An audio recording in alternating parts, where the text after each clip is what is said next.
नमस्कार दोस्तों। आज के इस वीडियो में हम जानेंगे संघीय प्रणाली से संबंधित बातें, यानी भारत में रूलिंग सिस्टम के बारे में कुछ बातें। तो चलिए चलते हैं, स्टार्ट करते हैं। संघीय प्रणाली देश में सत्ता केंद्र और राज्य में बटी होती है।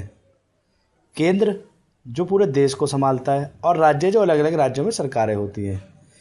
ये होती है सभी काम संविधान के अनुसार होते हैं, यानी इनके क्षेत्र और एरिया बटे रहते हैं। अलग अलग विषयों पर केंद्र और राज्य के अधिकार तय होते हैं और उनका आधिकारिक क्षेत्र भी तय रहता है। विवाद होने पर अदालत ही इनके बीच में फैसला कर सकती है।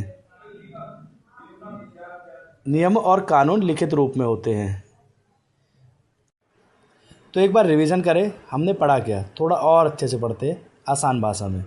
संघीय सरकार होती क्या है?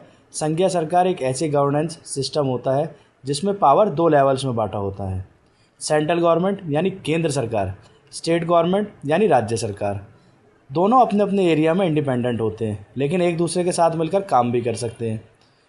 इंडिया में संघीय व्यवस्था यानी ऑफिशियली यूनियन ऑफ स्टेट्स कहा गया है कॉन्स्टिट्यूशंस ऑफ इंडिया के आर्टिकल 1 में। भारतीय संविधान आर्टिकल 1 में से यूनियन ऑफ स्टेट्स कहा गया है। ये एक federal system with unitary features हैं। पावर का डिवीज़न कैसे होता है? इंडिया में पावर 3 लिस्ट में डिवाइड होती हैं। यूनियन लिस्ट यानी केंद्र के पास पावर, जिसमें defence, railway, banking, foreign affairs आते हैं। स्टेट लिस्ट जो राज्य के पास हैं, police, agriculture, public health. Concurrent list यानी दोनों के पास पावर, एजुकेशन, फॉरेस्ट और मैरिज लॉज। अगर कन्फ्लिक्ट हो तो केंद्र का लॉ ज़्यादा पावरफुल होता है।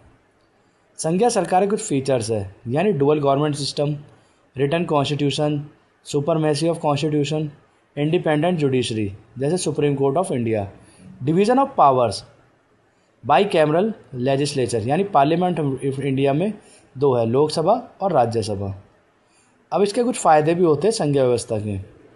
पावर का डिसेंट्रलाइजेशन यानी सत्ता का केंद्रीकरण हो सकता है, यानी पावर का एक से ज़्यादा स्तर पर बंटना। लोकल नीड्स को बेटर समझना। डेमोक्रेसी इससे स्ट्रांग होती है और डाइवर्सिटी को रिस्पेक्ट मिलती है। संघीय व्यवस्था के challenges, centre versus state conflicts, financial imbalance होता है, एमरजेंसी में सेंटर पावर फुल हो जाती है। इंडिया पूरे फेडरल नहीं है बल्कि मिक्स सिस्टम है। एमरजेंसी में सेंटर पावरफुल हो जाता है और गवर्नर का रोल सेंटर से लिंक्ड हो जाता है।